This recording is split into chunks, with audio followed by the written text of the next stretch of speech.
Hello girls. इससे पहले मैंने आपको समास की पीडीएफ भेजी थी। आज मैं उसी के आधार पर आपको समास समझा रही हूँ। वाक्यांशों को इस प्रकार संक्षिप्त करके एक शब्द की रचना करने को ही समास कहते हैं, यानी शब्द का संक्षिप्त रूप करना। जैसे उदाहरण दिया है, यज्ञ के लिए शाला शब्द है यज्ञशाला। चार पाए हैं जिसके चार पाई, रक्त है जो कमल रक्त कमल, जेब को काटने वाला जेब कतरा। दो या दो से अधिक पदों अथवा वाक्यांशों को संक्षिप्त करके नए शब्द बनाने की प्रक्रिया को ही समास कहते हैं। ये आपकी एग्जैक्ट परिभाषा है।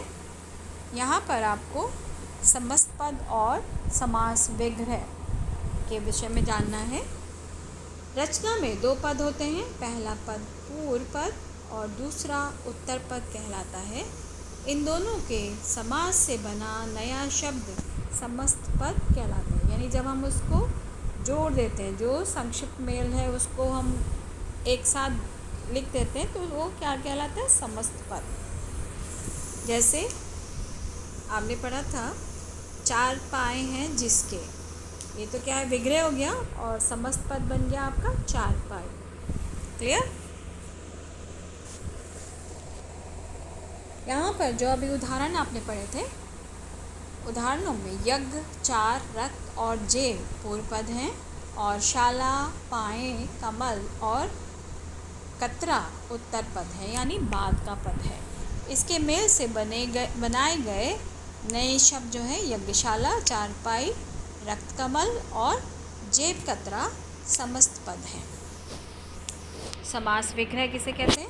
समस्त पद के सभी पदों को उनके पहले जैसे रूप में विस्तृत करके अलग अलग करने की प्रक्रिया को समास विग्रह कहते हैं। जैसे एग्जाम्पल है आपका राजदूत, ये तो समस्त पद हुआ और जब हमने इसका विग्रह किया राजा का दूत। क्लियर? वैसे ये आप 8th में भी पढ़ चुके हैं, कोई नई आपके लिए विषय नहीं है, आपको समझ आ जाना चाहिए। जैसे संधि और समास में क्या अंतर है? संधि में दो वर्णों का मेल होता है, उनके मेल से विकार उत्पन्न होता है, किंतु समास में दो शब्दों का मेल होता है। First point. सेकंड पॉइंट है, संधि में विभक्ति या शब्द का लोप नहीं होता। जैसे एग्जाम्पल है आपका हिमालय, हिम प्लस आलय, तो यहाँ पर लोप नहीं हुआ है। ठीक है? समास में विभक्ति या शब्दों का लोप हो जाता है। जब हम विग्रह करेंगे समास किसी का हिमालय का, तो हिम के लिए आलय आ जाएगा, और जब हम इसको समस्त पद बनाएंगे तो शब्द क्या होगा? हिमालय। क्लियर? दोनों में आपको अंतर समझ आ गया होगा। जैसे नीचे उदाहरण दिया, यज्ञशाला, यज्ञ प्लस शाला, ये तो है संधि, दो शब्दों को आपने तोड़ा है। और जब हम इसका समासिक विग्रह करेंगे यज्ञशाला का, तो यज्ञ के लिए शाला। ठीक है? अब है आपका समास जो है अव्ययी भाव समास। जिस समस्त पद का अव्यय हो तथा पूर्व पद ही प्रधान हो उसे अव्यय भाव समास कहते हैं। इसमें समस्त पद अव्यय बन जाता है। ठीक है? इसमें ध्यान देना है, पूर्व पद क्या होता है? अव्यय बनेगा उसमें। जैसे यथाशक्ति, ये आपका समस्त पद है। जब आपने इसका विग्रह किया शक्ति के अनुसार, यानी प्रतिदिन। यथाशक्ति आपका समस्त पद है, विग्रह किया शक्ति के अनुसार। ठीक है? दूसरा शब्द है प्रतिदिन, हमने आप विग्रह किया दिन और दिन या प्रत्येक दिन। यथामति, मति के अनुसार। प्रतिक्षण, प्रत्येक्षण। यथा योग्य, योग्यता के अनुसार। आजन्म, जन्म से लेकर। यथावसर, अवसर के अनुसार। आजीवन, जीवन भर। यथा नियम, नियम के अनुसार। रातों रात, रात ही रात में। यथाविधि, विधि के अनुसार। बातों बात, बात ही बात में। ठीक है, तो ये सारे उदाहरण थे आपके अव्ययी भाव समास के। अब है तत्पुरुष समास। जिस समस्त पद का पूर्व पद गौण और उत्तर पद प्रधान हो एवं समस्त पद बनाते समय विभक्ति का लोप हो जाए उसे तत्पुरुष समास कहते हैं।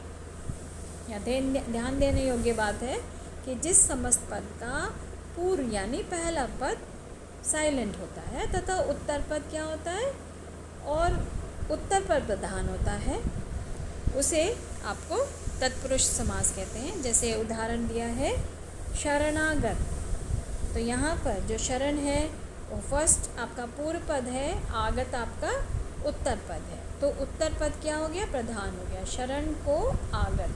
ठीक है। ग्रामगतः, ग्राम को गया हुआ। भयाकुल, भय से आकुल। जन्मान, जन्म से अंधा।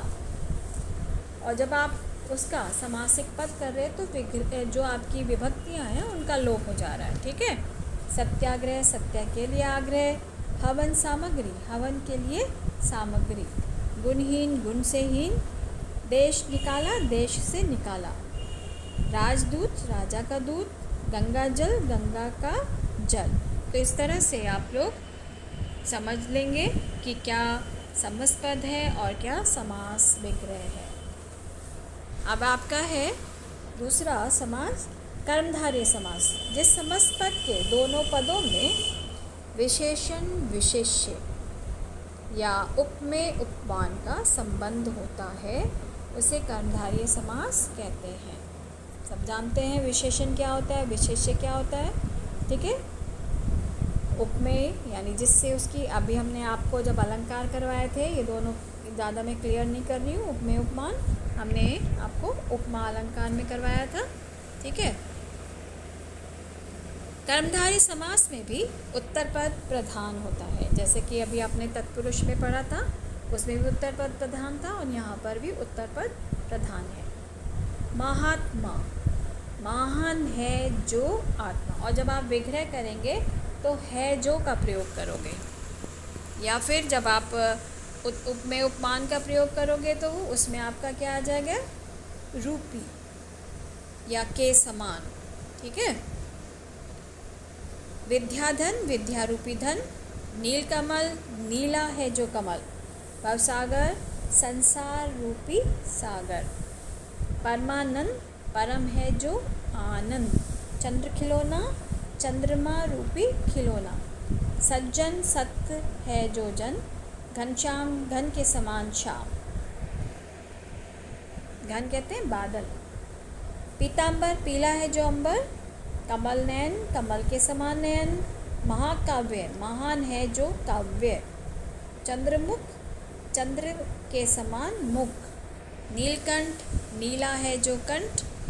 कनकलता, कनक के समान लता। और थोड़ा सा ध्यान देने वाली बात और है, यहाँ पर आपका जो कर्मधारय समास है उसमें उत्तर पद प्रधान होता है, लेकिन कुछ एग्जाम्पल ऐसे हैं जो आपके बहुब्रीहि समास में भी आते हैं, लेकिन आगे हम जब पढ़ेंगे उसका अंतर आपको बताएंगे कि कैसे आपको समास विग्रह करना होगा और तब वो बहुब्रीहि समास हो जाएगा। ठीक है।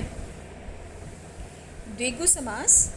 जिस समस्त पद का पूर्व पद संख्यावाची हो, यानी जो पहला पद है पूर्व पद है वो क्या होना चाहिए, आपका संख्यावाची होना चाहिए, और समस्त पद समूह का बोध कराए उसे द्विगु समास कहते हैं। जैसे पंचवटी, 5 वटों का समूह। अठन्नी, 8 आनों का समाहार का समूह या समाहार आपका प्रयोग किया जाता है। शताब्दी, शत अब्दों का समाहार। त्रिवेणी, 3 वेणियों का समाहार। पंजा, 5 आबों का समाहार। चौमासा, 4 मासों का समाहार। मास मीन्स महीने। सतसई, 700 दोहों का समाहार। ये सतसई बिहारी की सतसई है। त्रिफला, 3 फलों का समाहार। तिरंगा, 3 रंगों का समाहार। दोपहर, 2 पहरों का समाहार। नवरत्न, 9 रत्नों का समाहार। नवग्रह, 9 ग्रहों का समाहार। तो ये आपका द्विगु समास था। पहला पद संख्यावाची होता है, समझ आ गया होगा आपको, और समूह में होते हैं। द्वंद्व समास, जिस समस्त पद के दोनों पद प्रधान हो वहाँ विग्रह करने पर और अथवा या दोनों पदों के बीच में आए हों तो उसे द्वंद्व समास कहते हैं। यानी यहाँ पर आपको ध्यान देने वाली बात है, पूर्व पद और प्रधान उत्तर पद दोनों प्रधान होते हैं। जैसे माता पिता, माता और पिता, पाप पुण्य, पाप या पुण्य, राजा रंक, राजा और रंक, लाभ हानि, लाभ या हानि, रात दिन, रात और दिन, सही गलत, सही या गलत। तो इस तरह से ये आपके उदाहरण हैं, बाकी आप देख लीजिएगा, पढ़ लीजिएगा उनको। बहुब्रीहि समास, जिसके बारे में हम अभी कह रहे थे जब हम कर्मधारय समास कर रहे थे, जिस समस्त पद के दोनों पदों में कोई भी पद प्रधान ना हो, यानी ना तो पूर्व पद प्रधान होता है ना ही उत्तर पद प्रधान होता है, बल्कि थर्ड पर्सन यानी अन्य किसी पद की प्रधानता हो, उसे बहुब्रीहि समास कहते हैं। जैसे आपका उदाहरण है दशानन, 10 है आनंद जिसके, तो दो पद आपके पास हैं लेकिन इनकी कोई प्रधानता नहीं, हमें थर्ड पर्सन यानी अन्य पुरुष के विषय में पता लग रहा है, वो कौन है जिसके 10 मुख हैं, रावण। गिरिधर, गिरि को धारण करने वाला यानी पर्वत को धारण करने वाला कौन है, कृष्ण।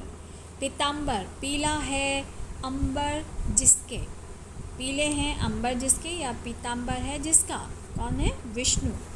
नीलकंठ, नीला है कंठ जिसका, शिव। त्रिनेत्र, 3 है नेत्र जिसके, शिव। वीणा, पानी, वीणा है पानी में जिसके, पानी में हाथ में, सरस्वती जी। तो आपने देखा, यदि कर्मधारय समास पूछा जाए तो कर्मधारय समास के अनुसार आपको विग्रह करना है, और यदि बहुब्रीहि समास पूछा जाए तो बहुब्रीहि के समास आपका विग्रह करके उसका नाम बताना है। ठीक है, अंतर स्पष्ट हो गया होगा आपको। अब यहाँ पर वही अंतर आ रहा है, कर्मधारय और बहुब्रीहि समास में अंतर, ये हम आपको पढ़ा चुके हैं, दोबारा हम रिपीट नहीं कर रहे हैं इसको। ठीक है, द्विगु समास और बहुब्रीहि समास में अंतर। द्विगु समास में पहला पद संख्यावाचक और विशेषण, दूसरा पद विशेष्य होता है तथा समस्त पद समूह का बोध कराता है, जबकि बहुब्रीहि समास में पूरा समस्त पद विशेषण का कार्य करता है, यानी उस थर्ड पर्सन की विशेषता बताई जाती है। क्लियर? जैसे दशानन, 10 आननों का समूह, ये द्विगु हो जाएगा।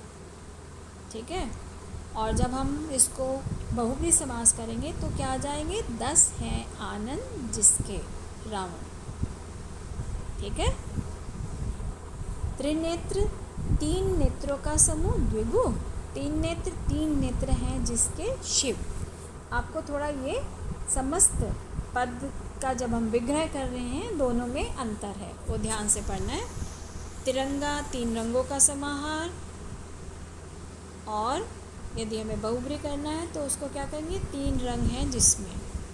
ठीक है, इसी के साथ हम विराम लेते हैं। उम्मीद है आपको ये समझ में आ गया होगा। धन्यवाद।